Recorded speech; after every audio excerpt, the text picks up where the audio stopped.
morning. Welcome to this session of the Paris Peace Forum. I am Vanessa Scherer, the Vice President of International Affairs of Sciences Po, a University of Social Sciences based in Paris, France. And Sciences Po is also a founding member and a member of the steering committee of the Paris Peace Forum, which is why I'm so delighted to be moderating this session this morning. This year's Paris Peace Forum takes place as the moment that the European Union marks the first year of implementation of the Youth Action Plan led by the European External Action Service. And EEAS is actually co-sponsoring our session this morning on youth, peace, security, with a special angle from what role for the European Union. Youth population in conflict-affected countries is constantly growing, such as in Yemen and Sahel and more. Youth-sensitive approach to conflicts and crisis is needed more than ever, and possibly with a new monitoring framework with concrete indicators. Parallel to that, empowering and giving voice to young peace leaders is a top priority, and it has been a priority for the EU within the framework of the Youth Action Plan. This is what our panel will be dedicated today. What are the achievements and still challenges of the Youth Action Plan after a year? Are there recommendations to be given to the international community and the EU as well to promote this agenda and reach its goals on the ground? We have three outstanding speakers to navigate us through these questions. First, I will give the floor later on to Cosmin Dobran. Thank you, Cosmin, for being with us. You are from EEAS, where you are the Director for Peace, Partnerships and Crisis Management. Then we'll go with Irina Grizzly. Thank you for being with us. She's an expert and researcher on inclusive peace and process. She boasts a 6-year experience in Myanmar as well. And she's currently with the Mediation, Support and Policy Unit, MESU at HD Humanitarian Dialogue. And last but not least, we are very pleased and lucky to have with us Hila Yoon, who is a leader of the Afghan Youth Ambassador for Peace.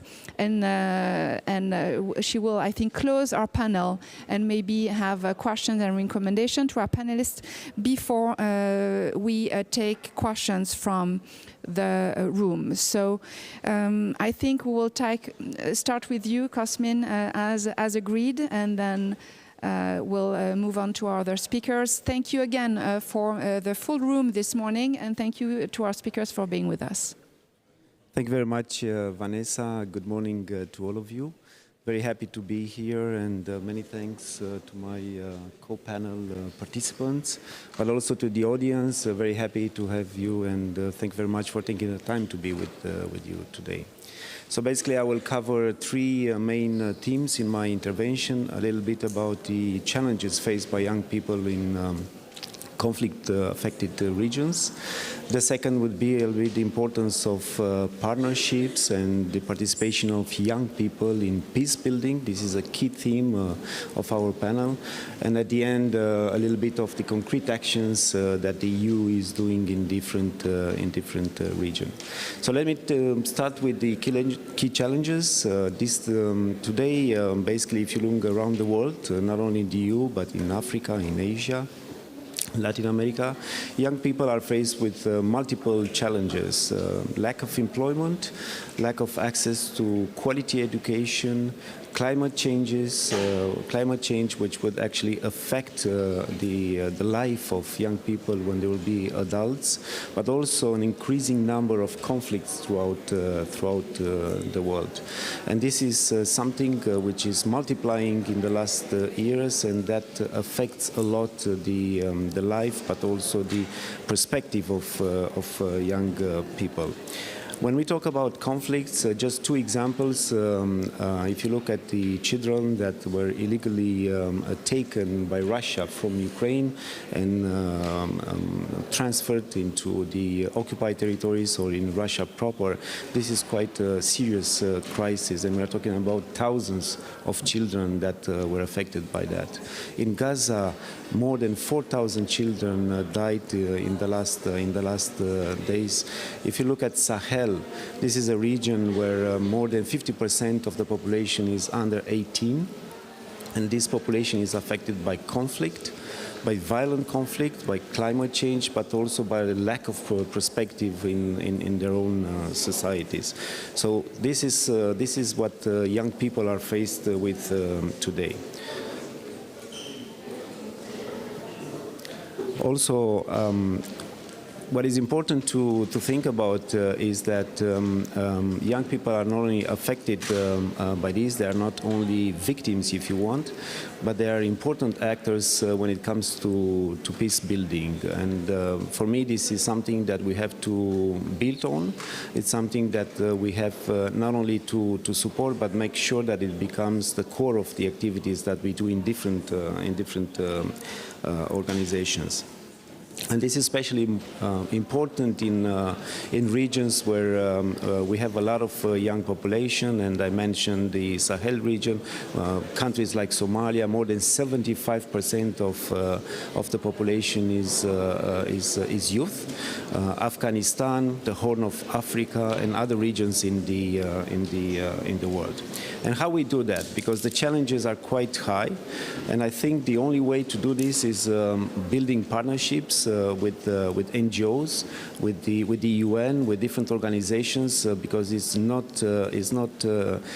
no organization in the world that actually can tackle in a very effective manner all these challenges that young people are faced with. And that's why we work very closely with the UN, and basically we do that through the implementation of the Global 5-year Strategic Action Plan for Youth Inclusive Peace Processes, and also through the newly created International Steering Group, which is co-led by the UN Youth Office. We also partner with organizations like African Union, and we had recently discussions with the African Union, with colleagues in African Union that deal with peace mediation and conflict prevention in Brussels, and we have agreed that we would increase the activities which are focused on the youth participation in these processes. Vanessa mentioned the Youth Action Plan in New External Action. This is the first ever framework that we have at the EU level in order to bring youth more into all the processes and the actions that we do with different partners. This October, it's the first anniversary of the plan, and obviously it's a beginning, but we can still see progresses when it comes to different actions that we do around the world. Now we are indeed developing a monitoring framework, and the way we do this, we will use key indicators which will basically focus on the promotion of youth peace and security in all the dialogues that we have and all the actions that we have with different countries. The second would be to enhance the youth participation and leadership in peace building in line with the youth peace and security agenda. And the third type of indicator would be about strengthening the protection of young activists and young human rights defenders. This is extremely important because without protection, basically, we cannot have a higher impact on the ground.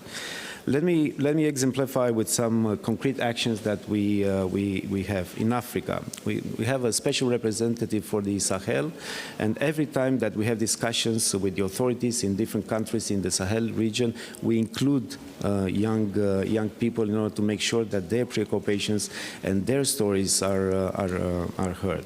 In Niger, in the Tillaberi region, we focus on community dialogues, government engagement, income generation, and also we help young people to build businesses so that they can be a model for other young people, which sometimes have only the alternative of joining armed groups. This is quite important because we need to build the alternative for young people to see that there is a different way other than taking an arm and joining armed groups. In Côte d'Ivoire and Togo, we have projects which aim to promote the civic engagement of youth and women in the public debate. We have also developed cross-regional networks of young peace builders to create channels for youth to influence decision-making. We have put together the Youth Empowerment Fund. This is an initiative which is done together with Africa-Europe Youth Academy, and the idea is to engage young people in external action and to make sure that their stories are heard. 1 minute, please, Cosmin. Yes. Going back to Ukraine, young people in Ukraine were heavily affected by the conflict. 40% of the young people in Ukraine were basically displaced, either internally or externally. So in order to help them, we have mobilized the European Solidarity Corps. This is something which was created a few years ago. It's about volunteering on activities by young people in Europe, and now we extended this outside to make sure that they help other young people in other parts of the world. Let me conclude with what we think we should focus and do more in the future. The first one is peace education. We think that we need to have more programs for young people to talk about security, peace education, so that very early these issues are known, and also we can inform our policies based on discussions with them. The second is about training of security forces. This is something which is extremely important because sometimes, or many times, security forces look at young people as a problem, and we have to change this narrative. We have to make sure that actually security forces work with young people, because this is the only way to change this negative narrative. And finally is about the economic development. We need to invest more in helping young people to build businesses, to engage in the economic activities of their countries, because this is how you build a positive perspective and the future, good future for the young people. And I'll stop there. Thank you very much, Cosmin. Now Irina from HD. Hello. Thank you very much for having me, and thank you very much to the audience for being here. I see a lot of young faces, which is really wonderful, and I think speaks to the importance of this agenda for so many young people. So I look forward to an interactive discussion after, and your voices as well to contribute. So I just want to add to the picture of the conflict landscape that Cosmin was also alluding to. The world is the most violent that it's been in recent decades, with the increase in internationalized and fragmented conflicts. The number of the number of people killed in conflict has increased by 97% in 2022 compared to the year before, with the Tigray-Ethiopia war and the war in Ukraine making 2022 the deadliest war since the Rwandan genocide in 1994. And I anticipate deadlier this year with the war in Sudan and others, and the escalation of conflict between Israel and Palestine, particularly the violence in Gaza, as has been highlighted numerous times in this forum already. And what we see and know historically and today is that young people are often at the most forefront of political and social change movements, calling for justice, humanity, and peace that is reflective and responsive to the needs in their communities, but also globally. And within this conflict landscape, then, young people are not a tangential minority that can be consulted upon by various institutions when it is suitable, but young people are the majority demographic globally, and they are the major, if not the key, stakeholder when it comes to peace and security, and I think that needs to be taken seriously. Yet, a new data set published by the University of Glasgow just recently, which was the first to comprehensively analyze references to youth in peace agreements, highlights that the the incorporation of youth inclusivity and youth perspectives in peace agreements remains a marginal practice, where only 12% of peace agreements between 1990 and 2022 refer to youth, often in a single stereotypical issue. Despite the data showing promises that youth-inclusive processes lead to more youth-inclusive outcomes. And so what we're seeing is that youth exclusion, often on the basis of sociocultural norms, hierarchy, discriminative sort of stereotypes and structural barriers continues. Whereas including young people generally in peace processes would support broader national ownership, legitimacy, and improved prospects for more sustainable peace. So there's still this disconnect between what we see and what is promising in terms of what young people are calling for, and then the practice in various peace and mediation processes. So I just want to speak a little bit about the 5-year strategic action plan that I co-authored and what it aims to do. And really the aim of this 5-year strategic action plan is to respond to this reality, this conflict landscape, and the gap between where young people are in the midst of this. And to address the exclusion that young people continue to face in peace processes. So the vision of the 5-year strategy is that all peace processes are shaped by and supportive of young people's meaningful participation, contributing to more inclusive and peaceful societies. I do want to highlight the consultative and collaborative process that led to the strategy. This was a joint production where over 90 peace and mediation experts were engaged. It was jointly led by a core team from UNDPPA, Search for Common Ground, and the UN Youth Envoys, with various representatives from regional mediation support units, including the EU, youth organizations, civil society partners, among others. So the strategy is underpinned by 4 key pillars and 5 cross-cutting issues, and I do urge you to take a look at the strategy. It goes into much more detail than I'm able to in this intervention. But I want to sort of cover the key aspects of it as a way to socialize and communicate how we move from youth-inclusive norms to youth-inclusive practices, which is ultimately what we're trying to do with the strategic action plan. So the first is around institutionalization and policy, and that is around how to strengthen youth-inclusive policies and practices across organizations and governments that are engaged in and supporting peace and mediation efforts. The second is around capacity strengthening to improve the knowledge, the skills and attitudes, and increase the integrated approach of a youth-responsive peace process. And it's capacity strengthening not only for young people, which matters, and I think we often hear it can often be used as an obstacle to youth participation to say, well, young people actually are not ready, they need to be capacitated, where that's not necessarily and often not the case, because young people are ready as and how they are in that moment. So while we need to strengthen and support young people's skills and knowledge and capacities, of course, it is also targeted towards policymakers, political leadership, institutions, and organizations that engage in peace and mediation. The third is around knowledge solutions. So that's around addressing the gap in research and information and building an evidence base to support advocacy and best practice. For example, the University of Glasgow's data set that I just mentioned earlier, which contributes to this.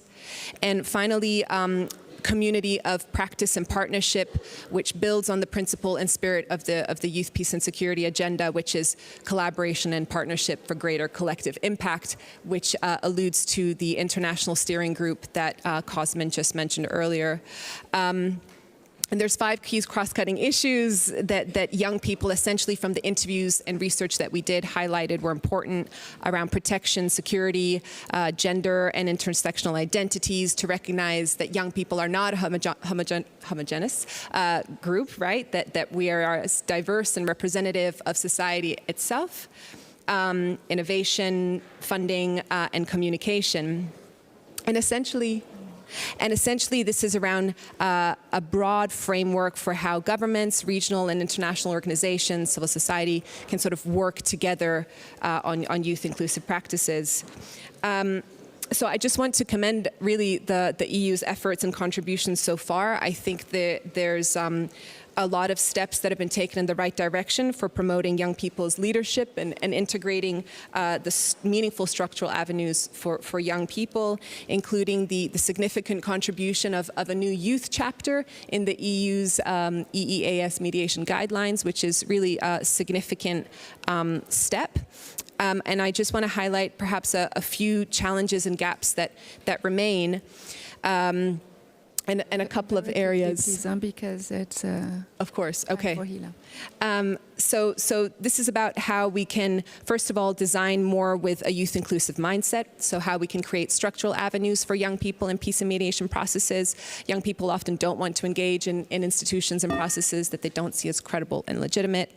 Strengthening funding and resources, I think that's been mentioned. Military spending is at an all-time high, whereas we need more investment in peace building. And ultimately, I think this is around communicating and implementing a new set of societal and institutional norms, which is highlighted by the title of the strategy, which is "We are in this together," because ultimately this must be an intergenerational and a collective effort. So while we need to be putting young people front and center in the future, they will inevitably inherit. This can't be done without the meaningful support of political and diplomatic leaders to help pave this way forward. Thank you. Thank you very much, Irina. Hila, please. Thank you. So I've been thinking for a week what to say here because I don't want to be repetitive. I think this is the 6th edition of Paris Peace Forum. I'm sure you've heard so much about what the challenges young people are facing. We all know that sometimes because the target audience are usually the experts, and we all experts talking to expert again and again. My 2 colleagues already mentioned the gaps that exist, but what I want to say is that as a young person working in the humanitarian field, now look at the situation in Sudan, in Palestine, and in Afghanistan. It's been more than 2 years. Girls don't have access to education. In Palestine, children are dying on a daily basis, yet we're here attending conference and going out with our daily life. It shows, because we all work in the humanitarian sector, we work in academia, we became so normalized and numb at the same time, because I thought like, okay, I'm coming to this conference, I'm going to speak about the challenges of young people, but then, okay, what's next? What's going to happen after this conference ends? So today, I want to talk about the lived experience of people I have worked and what the ground realities is on the ground. Because sometimes when we come to these conferences, we have a lot of stuff going on the paper, fancy conferences happening, the testimonial strategies, everything is happening. But then when you go to the local level, there's nothing. That's why I want to speak about what the practices we have used at the local level that brought change. Because I do have some recommendation, but this is not for European Union only or the UN or big institution. It's for everyone here on your individual basis as well. Because all of you who attended these conferences, I want you to do something when you leave these conferences. Post on Twitter, post on Instagram pages, take selfies, take pictures, write reports, write blogs. You can do that, but just do one meaningful action at the end of the day. There are children dying in Palestine, in Gaza. There are children facing humanitarian crisis in Sudan and Afghanistan. Women don't have access to education for more than 2 years. And when we talk about these things, we don't often mention the emotional trauma that young people are actually facing when we're working in humanitarian crisis and conflict-affected areas. Sometimes we became so normalized, but also we kind of lose hope in the political structure of the UN or European Union, because it's all, when they say, okay, we want to involve young people, we're in so many tables just doing consultation and consultation. We're always in the menu. Young people are here. I don't know how many UN resolutions have been drafted already. Like every day there's a new UN resolution, a Women, Peace and Security, and Youth, Peace and Security. What is lacking is accountability and implementation. We can draft as many as resolutions as we can, and we can have conferences and consultation, bring young people from the ground, talk about these big issues. But when it comes to real people on the ground, there is no implementation and no accountability. Because we have limited time, I just want to share one experience with you, because I work at the local level in Afghanistan. And one time we were doing this consultation with young people. We were talking about the UN resolution, the UN, how UN is supporting this. And there was this young woman, because when we talk about young people, we often don't talk about the issue young women are facing, because that's double when it comes to conflict-affected countries. And this woman came to me. She said, like, I've lost 3 of my brothers in war. I've lost my father. I'm only the breadwinner. It's just my mother. Why do I should care about what UN resolution is doing, what the UN is doing, when I don't have food for my kids at the table? So it kind of shows that how often we don't have the concrete realities on the ground, because you're working with the victims, and victims are not often at these conferences and what they're facing. We can talk, we bring people, we don't bring the voices of those who are actually facing these realities. And we can talk about these conferences because young people are coming, but we should avoid selective activism and who are bringing to these conferences. Do you think there is no visa discrimination, people coming from certain countries based on their religion and ethnicities? Because not everyone have access to these fancy conferences. And then I'm lucky to be here. I'm bringing those voices to you and like talking about it. But at the end of the day, with all these problems that young people are facing, we're still agents of change. We're making so many changes on the ground. But what we need from big organization is not just like bringing us to the consultation. It's like, okay, young people are here. We're giving them a platform. It's just tokenistic approach. What we need is that flexible funding. What we did in Afghanistan, we conducted peace-building dialogues with local leaders, religious leaders, tribal leaders, and we only had funding of $200. That's not a lot of money. But then when you see big organizations spending millions of money on peace mediation and talks, and at the end of 2 years, there's nothing. And we saw the example in Afghanistan. Flexible funding is one of the key recommendations. Work with grassroots organizations and young people who are making changes. Have trauma-informed approach when it comes to your programming. Every country, every context is very different. You can't have the same approaches in one country and then implement it in another country. Do your research. There isn't enough research, especially this is for academic institutions who are present here. Do a lot of research, highlight what the gaps are. Avoid selective activism. This is one of the things, like don't have specific activism for one country and then provide that funding for one country and then avoid another country completely and then censor that country completely because it's not aligned with your political beliefs. Because at the end of the day, young people from certain countries will lose that hope in these big institutions. Build capacity of young people, especially localization is really important. What's happening, sometimes all these resolutions just stays at the UN headquarters. It never leaves the UN headquarters. Like, why is not leaving the UN headquarters? Go to the local people. Those are the victims. People have died. People have political grief. Understand them. Don't just dehumanize the other party because it's not aligned with your political belief. When we talk about peace, I mean, we're at the Peace Forum conference right now in France, and what's happening in Gaza and Afghanistan right now. So are we actually like here doing everything we can? Because sometimes I attend these conferences a lot, and I'm lucky to be in these conferences, but once the conference ends, there's no follow-up. Like, what's happened next? What's the next step to do? Because we spend so much money, all the young people here are attending these conferences, a good learning opportunity for you. But we need to arrange panels with concrete actions. Sometimes we talk about the same research, we talk about everything that's on the paper, but not concrete actions are taken enough.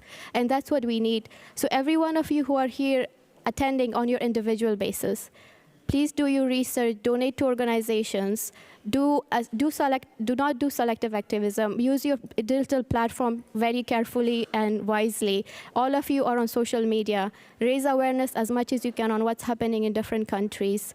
And because we don't have a time enough, I want to end this with a quote by Mahmoud Darwish, that the wars will end and the leaders will shake hands, and that old woman will remain waiting for her martyred son. And that girl will wait for her beloved husband. And the children would wait for their heroic father. I do not know who sold the homeland, but I know who paid the price. And I want you to just let this sink in. And at the end of the day, if this panel ends, please reach out to people who are a victim on the ground. Do as much as you can, but take practical steps. Because I think at this time, we're just so done and burned out with those researches, implementation of resolution without any concrete plan. Thank you. Thank you.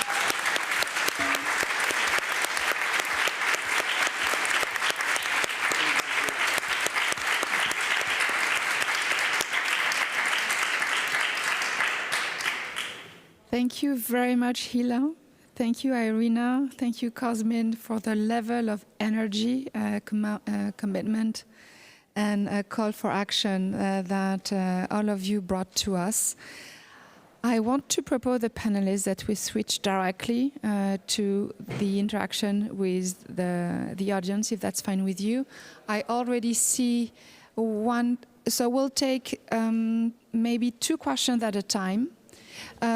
So, Monsieur, and in front of you there's a lady who also wants to ask a question, so please share the mic. Hello. And then I've seen 2 other questions, Monsieur and Monsieur, for the second round. Okay, can you hear me? Yes, please, and please be kind enough to introduce yourself so that we know who you are. My name is, and keep quick, your questions quick, because we want to It's not a question, it's an update. My name is Firas Shamsan. I am a Yemeni and peace activist. I live in Switzerland as a guest writer. I agree what you said. That's quickly. When you want to speak about peacemaking, what is the most important? When you are, as an activist from Afghanistan, I don't know if you came directly or you're already in Europe, but the struggle to be activist from Yemen or from Afghan or to come just to participate, how hard it is. How hard it is to get in a business, like when we want to speak about economy. I live in Yemen. I make a lot of initiatives like books, and we send a lot of money. As you say, $200 or less, we do that. But in the same time, when America go out from Afghanistan, they leave a lot of armed and missiles for Taliban. When I try to make one book, it's so hard, they say so impossible. It's too much, or they will say that's so expensive. When in the same time, when you see radicalism is going, I speak based on the culture, because when you speak about Afghanistan and Taliban, for 20 years, Europe, American, whatever, they was there, they work in everything except one thing, culture. When you speak about radicalism, radicalism comes from education. So they start with the books. So you will bomb, like as an example, when we see this situation in Yemen, in Gaza, in Ukraine, whatever, when you bomb someone, his son will come for revenge. But we don't have the fund, we don't have the support, we don't have the access. I came here many times, but we can have, I say always, we have a big problem. Many people left the countries, Yemen, Afghanistan, and everything, but we don't have a media presentation for them. We don't have the books, we don't have someone write and document. I always call to find a collaboration, to find a support, but this is hard. But in the same time, radicals always will have, it's easy always to have AK-47 than to print a book or make a book. Thank you. This is my point. Thank you very much for making that point. Hi, my name is Hannah. I'm part of the Radicalization Awareness Network Young Platform, and here with my friends, we were meeting with Hila yesterday and Dame Jacinda Harden for the first Christchurch Call Youth session. And in a lot of these meetings, we talk a lot about prevention. So my question is, what are you doing to include us and our perspective in prevention and not just into the peace building processes once there's an actual much bigger problem? Thank you very much. The gentleman in front of you had a question, and we'll take 2 questions, please. Yeah. So the first question. Can you hear me? Yeah. Thank you very much for a great panel. I had a question to Hila, maybe if you can. You spoke about accountability and the need for accountability and real action, and I fully support you.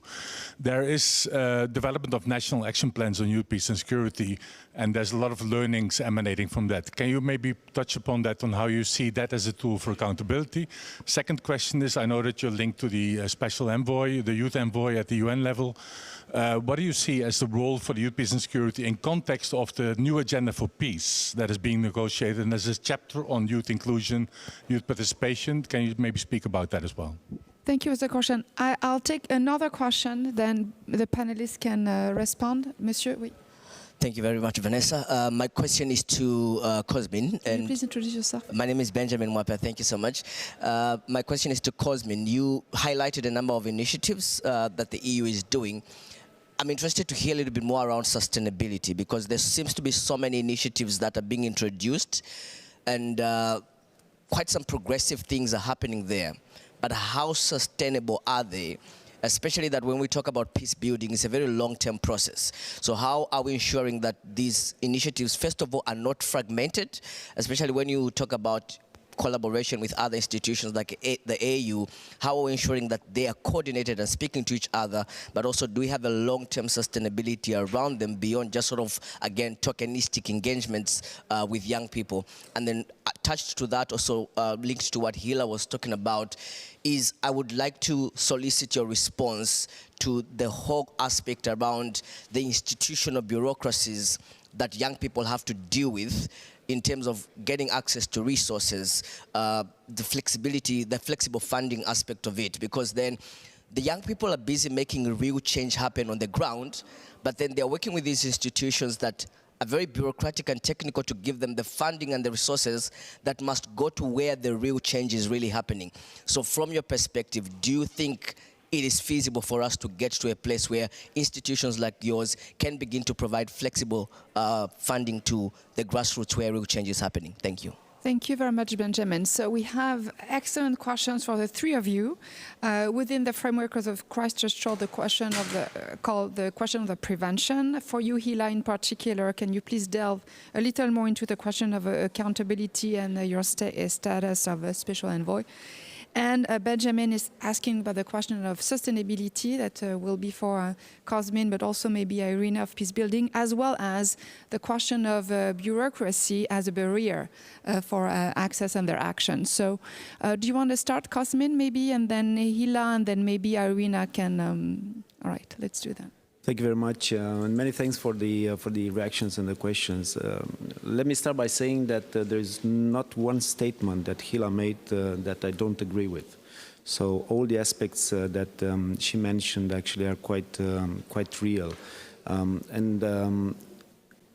because I travel a lot in places like conflict-ridden places, and what I'm struck by is that people on the ground.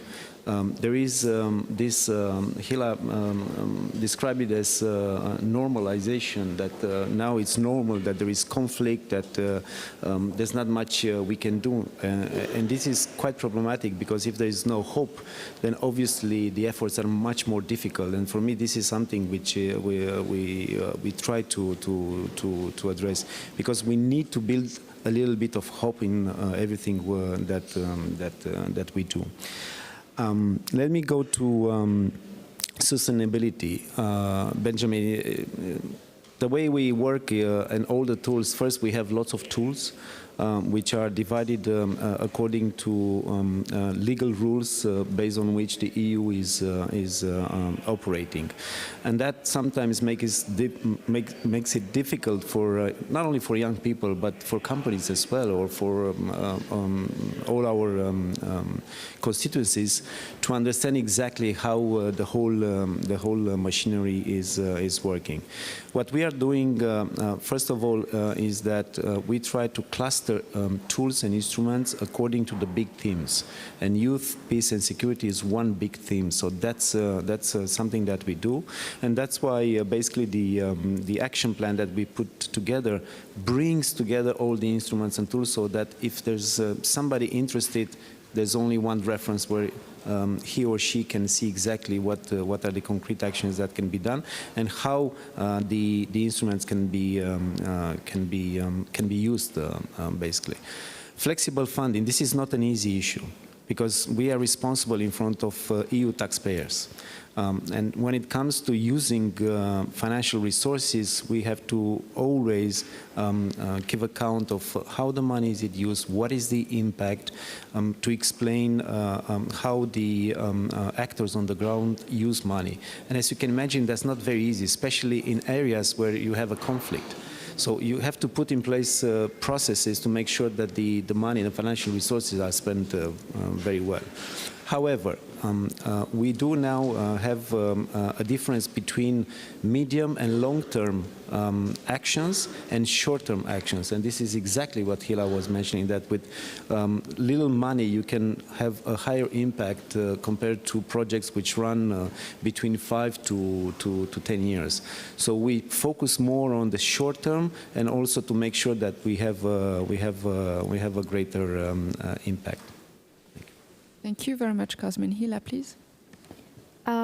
For the accountability, so as an Afghan, so the first time I started working with the UN and big organization, you know that you have that hope that you will always get the bad guys. The more you work in this industry, you don't know who the bad guy is at this point. When it comes to accountability, we need to acknowledge the UN political structure and the role of the 5 big power they have, the Security Council has. Because how do you hold accountable a superpower or a big power when the little countries are always the one who get victimized? War is always happening there. So when it comes to accountability, I think we need to acknowledge the structure we have right now at the current moment, like the political structure the UN has and the role of big Western countries. How do you hold accountable US for what they did in Iraq or in Afghanistan? You can't. You basically can, because they have everything. Or how do you hold accountable other European or Western countries? Because they've never been held accountable. So when it comes to accountability, I'm coming from Afghanistan or coming from conflict-affected countries. We've been in war for almost 4 decades. Every country came to in our country, and then they left, and now we are in a mess. So for me to ask for that justice and accountability, I don't even know which avenue to go for. Where should I ask this justice when I already work in the same area, where I know how the UN works, I know how the European Union works. But it doesn't mean I lose hope, because right now, UN is, when I was attending the UNGA this year, the UN General Secretary Antonio, he had an interview with BBC or CNN, and he said, UN doesn't have any power, they don't have any financial support. What they have is to give voice.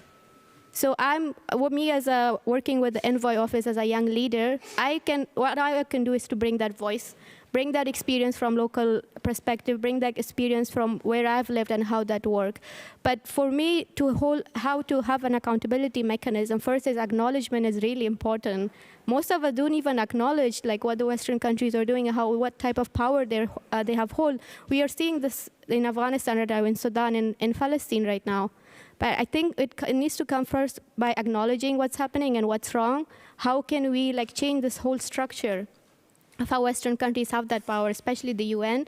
And we have another resolution as well, including women, peace and security, and youth peace and security. Like I said, we can have hundreds and thousands of resolutions.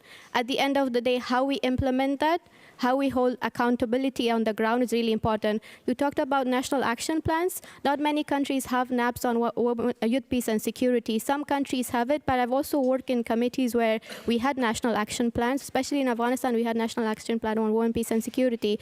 We can have NAPs as well at the same time. I think it's the first good step to have a NAP for these resolutions to be implemented on the ground. But then there are so many layers to it.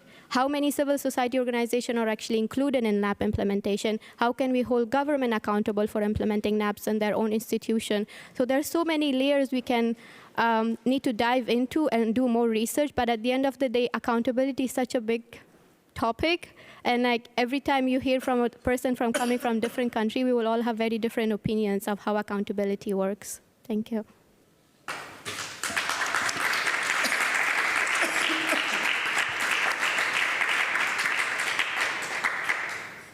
Thank you, Hila, for speaking so eloquently on these very challenging and complex and nuanced questions.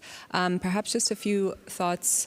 I think your point, Hila, about what the concrete action is coming from these conferences and resolutions, I think that's really a key point. And I think that links to the disillusionment and the losing trust and faith that young people have in the institutions and governments that are meant to be upholding values of human rights and international law, justice, humanity broadly, equitably, and we see that that's not happening. And I think young people are really seeing through the smoke and mirrors, and that sort of facade is coming down. And I think that young people are demanding, and rightly so, expecting better. I think why the youth peace and security agenda was not born out of nowhere. It really was a youth movement. It was young people who advocated and used their agency to bring this forward. So I do just want to highlight the power of a collective youth movement, and to not underestimate the agency that young people hold, who will have their voice heard with or without formal structures to do so.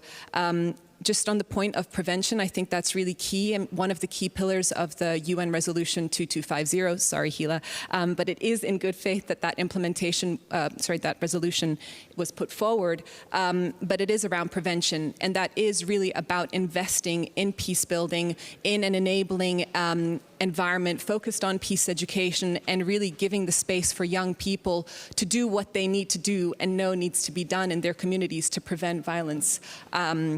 And so I think we need to invest more in that, absolutely. Thank you very much. Unfortunately, because I'm master of the clock and we only have 2 minutes left, I'm looking at Mark, who will confirm. Unfortunately, I fear I must conclude. I'd like to thank very much our panelists. It's hard to wrap up. Very important things were said, but I think it was also a sensitive experience, so it's hard to wrap up with words what we just experienced. We talked initially about, let's not forget, the protection of the young activists, and we didn't talk about it in the discussion, but that's important. We also talked mostly about including the youth, lowering the barriers for them. That included reflecting on creative ways to maybe not flexible funding or short-term fundings, but at least that's a very important issue that we have to talk about. We also heard the notion of no selective activism, which is a more global, very, very important question. We also heard a strong call regarding the engagement of each and every one of us. Unfortunately, I suspect that in the room today, in the audience, there's a self-selection process, and many of those who chose to come and hear you today are those who already engaged themselves. So there's also a question of how we open the floor to those who don't do that enough, but that's certainly a call that we heard. And regarding the Paris Peace Forum, these 2 days is the 2 days when the Paris Peace Forum is an event. But the Paris Peace Forum is actually an organization working day after day for a full year, and there are scale-up projects that are followed upon. So I hope that at our level, that's also how we can answer that question of engagement. So again, thank you everyone for coming. Thank you for making that very panel a priority for you in 2 extremely busy but important days. And again, thank you very much to Cosmin, Hila, and Arina for sharing their experience and their drive with us.